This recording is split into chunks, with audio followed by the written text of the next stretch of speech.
프랑크톤 제목으로 국정성 부터 발표를 해주시겠습니다. 네, 안녕하세요. 포스터의 국정성입니다. 지난 저희 세션이 다른 세션이 늦게 끝나가지고 제가 파일을 업로드를 못해서 좀 그렇게 하고 있습니다. 일단 그림 없이 시작하도록 하겠습니다.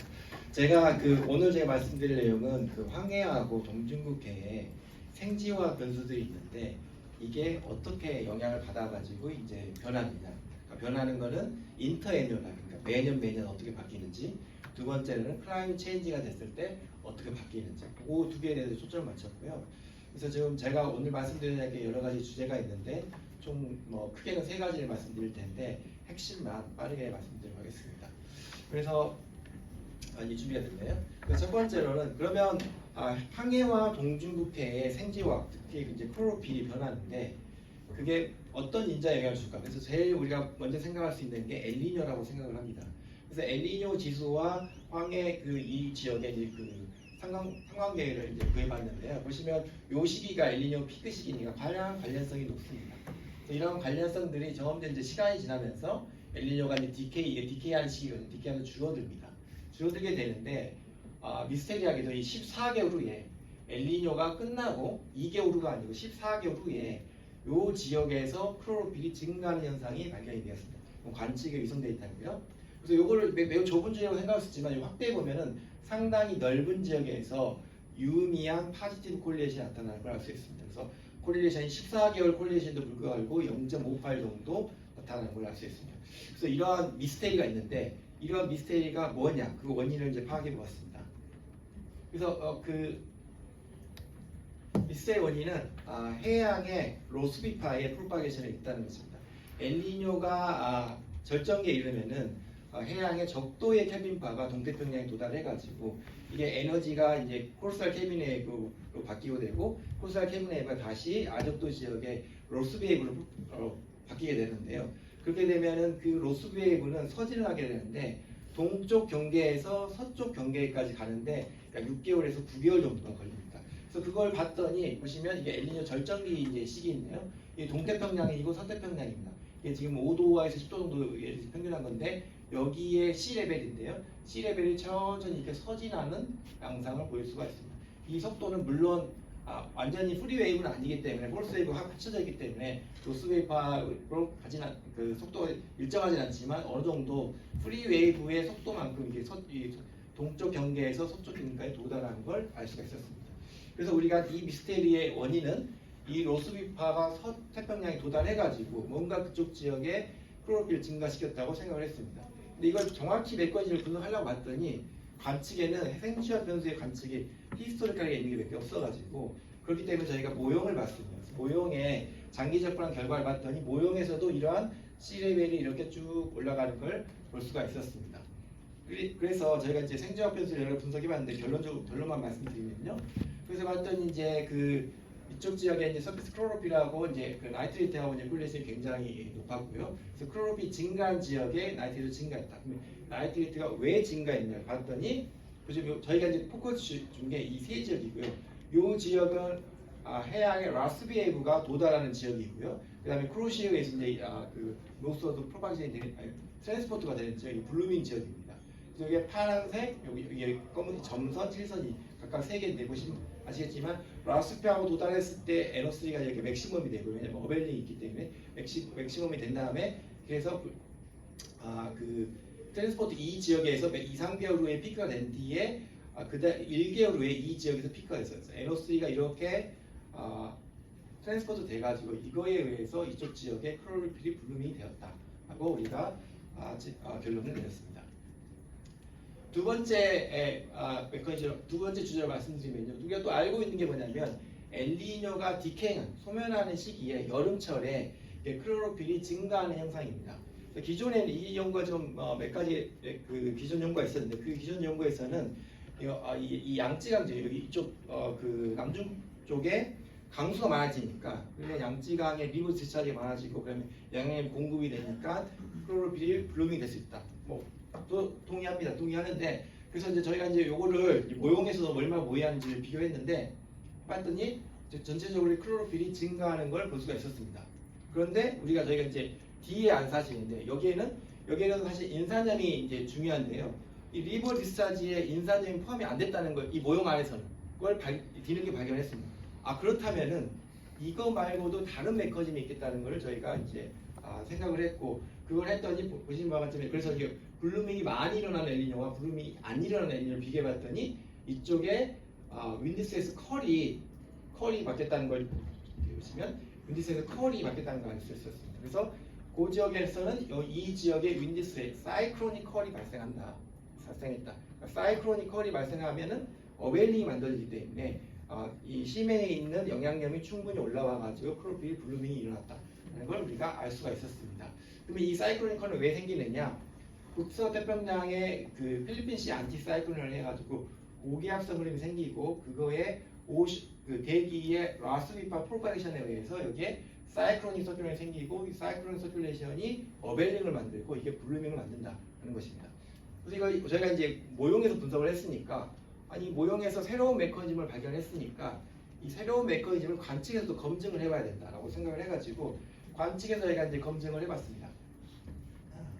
관측에서 검증을 해봤더니 보시면 이건 관측 결과입니다. 관측에서 이 지역의 사이클로닉 컬과 크로필의 관계를 봤더니 0.48 정도로 나왔고 그리고 게다가 또 제가 말씀드린 원래 원인이었던 필리핀시 고기압과 이 지역의 크로필이 변화했더니 0.51 정도로 유의미한 상관계가 나타났다. 즉 기존에 알려진 양쯔강의 리버 디스차지가 첫 번째 메커니즘이라면 모형의 분석을 통해서 새롭게 발생된 메커니즘이 관측에서도 워킹을 했다. 그래서 우리가 이 실제 관측에서 이 두 가지 메커니즘이 서로 이제 작용하면서 이쪽 지역의 크로필이 블루밍을 한다. 이렇게 저희가 판단할 수 있었습니다. 제가 내용이 많은 것 같아서 굉장히 빨리 이야기하고 있는데요. 네. 그렇다면 이제 이 크로필이 이제 저희가 실제 궁금한 거는 이 크로필이 증가하면 그게 이산화탄소 플럭스 어떻게 영향을 주는지 그러니까 엘니뇨가 발생하면은 황동중국해의 이산화탄소 플럭스 어떻게 바뀌는지를 분석했는데 저희가 이제 그 엘니뇨 디케이 안에 이제 이 분석하려고 했는데 저희가 그 모형을 그 몇 년 전에 이제 저희가 접근한 건데 제가 성견 지명이 부족해가지고 CO2 플럭스를 저장을 안 해가지고요. CO2 플럭스를 계산하지 못하고 저희 DRC를 분석해봤습니다. 그래서 DRC가 이렇게 많이 늘어나는 걸 분석했고요. 근데 이걸로는 충분하지 않으니까 그래서 GFD 모형 말고 다른 모형도 분석해보자. 그래서 다른 모형 분석해봤습니다. 그래서 다른 모형 가지고 CSM2 저희가 주로 이용하고 있는 게 CSM2인데 다른 모형도 똑같은 분석을 했더니 똑같은 결과가 나왔고요. 그래서 여기는 CO2 플럭스가 있으니까 자신 있게 CO2 플럭스를 분석해봤더니 보시면 스트롱 블루밍이 일어났을 때 이 CO2 플럭스가 해양 쪽으로 많이 들어갔다. 그래서 그 크로필이 많이 블루밍이 되면서 CO2 플럭스도 업테이크를 많이 해가지고 CO2 플럭스에 영향을 준다는 걸 알 수 있습니다. 그래서 결론을 말씀드리면 엘니뇨가 발생한 후에 그 다음 여름철에 동중국해에 크로필 블루밍이 일어나게 되고 블루밍이 일어나면 그 CO2를 업테이크를 해가지고 이게 그 전체 탄소순환에 영향을 준다는 것입니다. 그리고 제가 첫 번째 말씀드렸던 이 14개월 후에 그런 이 지역의 이제 그거에 대해서도 CO2 플러스를 분석해봤는데 보시면 이게 지금 관측인데 이 지역에서도 업테이크가 많이 늘어났다는 걸 우리가 볼 수가 있었습니다.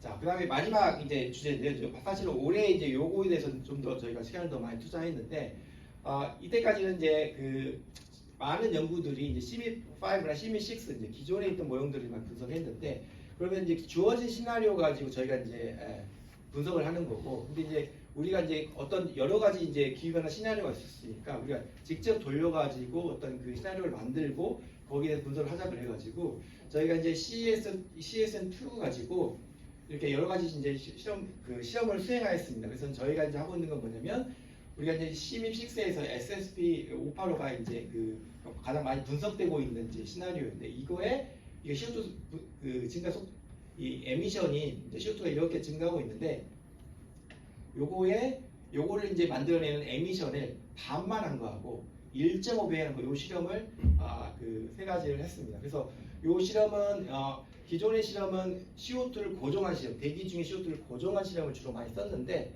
저희는 CO2의 카본 사이클을 중심이니까 CO2를 고정하지 않고 에미션을 이제 우리가 주는 겁니다. 그러면 대기 중에 CO2는 이게 대기와 해양과 어떤 생태계가 얼마나 많이 흡수하냐에 따라서 CO2 컨센트레이션이 결정이 됩니다. 그래서 그게 그 결과인데요. 어쨌든 이렇게 에미션을 주는 실험을 했습니다. 그래서 제가 이게 굉장히 간단하게 말씀드렸지만 이 실험에 굉장히 많은 시간과 돈과 노력이 많이 들어갔다. 이제 알아주셨으면 좋겠고요. 그래서 저희가 실험을 해서 이제 동중국해에 포커스를 맞춰서 분석을 해봤는데 보시면 이제 이산화탄소가 이제 증가하는 속도에 따라서 서피스 클로로필이 어떻게 바뀌냐는 건데 이게 노란색일수록 좀 늦게 기후 변화가 됐을 때, 그다음에 빨간색일수록 기후 변화가 빨리 됐을 때 나타나는 것입니다. 동중국해 보시면 이게 우리나라 동중국해 우리나라 근처 동중국해에서 클로로필이 이렇게 CO2 증가가 빠르면 에미션이 많으면 많을수록 더 클로로필이 더 많이 감소하는 걸 알 수 있습니다.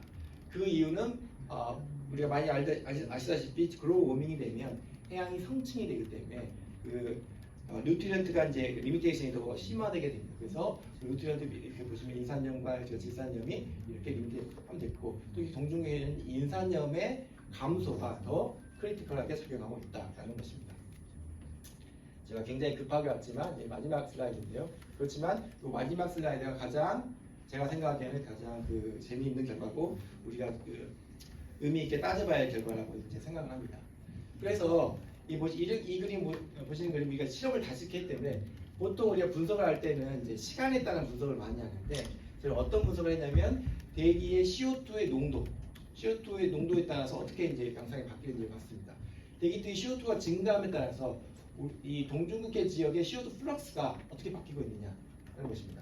지금 에미션이 지금 계속 늘어나고 있기 때문에 대기의 농도가 증가하면서 해양의 흡수도 굉장히 지금 리니어하게 증가하고 있습니다. 그러니까 이산화탄소가 천천히 감소할 때는 그것만큼 이 CO2 흡수가 많아지게 됩니다. 그런데 해양이 감당하지 못할 만큼 이산화탄소 증가가 빨라지게 되면 특히 이 시험을 보시면은 갑자기 이렇게 증가하다가 어느 순간 세츄레이션이 되는 걸 알 수 있습니다. 그러니까 이 상태에서는 CO2가 많이 늘어나더라도 해양이 그만큼 흡수하지 못하고 어느 정도 이상은 계속 흡수되고 마지막만 보시면 저희가 좀 더 접근해야 되겠지만 아직 감소하는 영향도 볼 수가 있습니다. 아마 이게 DIC가 이제 늘어나면서 이제 흡수하는 능력이 떨어지기 때문이라고 생각됩니다. 어쨌든 간에 중요한 메시지는 CO2가 많이 증가하게 되면은 계속 빠른 속도로 증가하게 되면 해양이 못 따라가기 때문에 해양이 흡수하지 못하게 되고 그만큼 대기 중에 이산화탄소가 축적되는 양은 그만큼 더 가속화될 것이다라는 게 이 결과입니다. 그래서 저희가 지금 이 접근이 이제 끝난 게 아니고 계속 지금 앙상블 늘려가면서 좀 결과를 계속 하고 있기 때문에 내년에는 좀 더 흥미로운 결과가 더 나오지 않을까 이렇게 생각하고 있습니다. 이상입니다. 감사합니다. 네, 답변 감사합니다. 한 2분 정도 남았는데요. 질문이나 의견 받도록 하겠습니다. 800ppm 이상부터는 이제 업테이크가 오히려 감소하는데 네. 글로벌 스케일 다른 지역 동중국해 말고 네. 태평양이나 태평양이나 대서양도 비슷한 네, 현상이 나와요. 글로벌 오션도 그러니까 그 크리티컬 라인은 선은 좀 다를 수 있지만 그렇죠. 있고 그다음에 북대서양 같은 경우가 더 확실하게 이게 달라집니다. 그러면 성층화의 원인이 싱글 원인이다. 네. 성층화 그러니까 글로벌하게 이제 공통적으로 작용하는 건 이제 성층화고요. 그렇죠. 나머지 이제 해양의 어떤 순환이 어떻게 바뀌냐가 이게 저 크리티컬 레벨을 더 빨리 올리냐 늦게 올리냐는 이제 해양의 순환이 결정하는 거입니다. 그 순환은 네. 그 머리디아너 서큘레이션이 약화되는 거하고도 비슷한가요? 네네. 북대서양에서는 그 A막 서큘레이션이 굉장히 크리티컬하게 작용하는 걸 그한 봤고요. 800에서 네. 1000 ppm 네. 사이에. 그리고 동중국해는 뭐가 적용할지는 내년에 제가 말씀드리도록 하겠습니다. 발표를 들었습니다. 네. 혹시 기후 변화로 인해서 그 양자강의 그 유량 변화, 그 강우 변화에 의해서 그건 어떻게 될까? 성층이 되더라도 강수량이 늘어나가지고 영양염이 더 많이 공급이 될 수도 있는. 네. 예, 그런 부분이 이제 고려가 되고 있는데 이제 그것보다는 성층화가 더 역할이 더 큰 걸로 알고 있습니다. 네. 그리고 이제 인산염 같은 게 이게 영양염이 완전히 다 이제 커플이 돼 있지 않아가지고 그런 점도 고려 안 된 점이 있습니다. 네, 답변 감사합니다. 네, 감사합니다.